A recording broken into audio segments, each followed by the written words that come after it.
বিদেশে উচ্চশিক্ষা এবং পার্মানেন্ট রেসিডেন্সির জন্য ইংলিশ প্রফিসিয়েন্সিটা সবচেয়ে গুরুত্বপূর্ণ। তার মানে আপনাকে ইংরেজিতে বলতে, পড়তে, লিখতে এবং বুঝতে জানতে হবে। কিন্তু কিভাবে?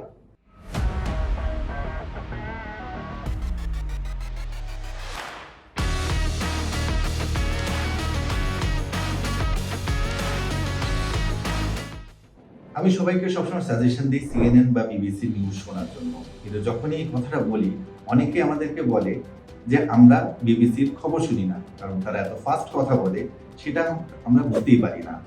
কিন্তু ব্যাপারটা অনেক দুঃখজনক। কিন্তু ব্যাপারটা আসলে এরকম না। তুমি যদি কোনো কিছু না বুঝতেই পারো, তাহলে সেটাকে বারবার অনুশীলন করতে হবে।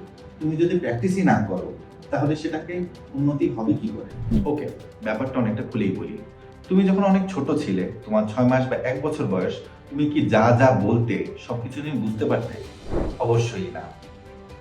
তোমার আশেপাশে প্রতিনিয়ত যা যা ঘটছে বা যা কিছু শব্দ আছে সেখান থেকে তুমি বুঝতে শিখলে, তারপরে তুমি পড়তে শিখেছো, তারপরে তুমি লিখতে শিখেছো। But listening comes first.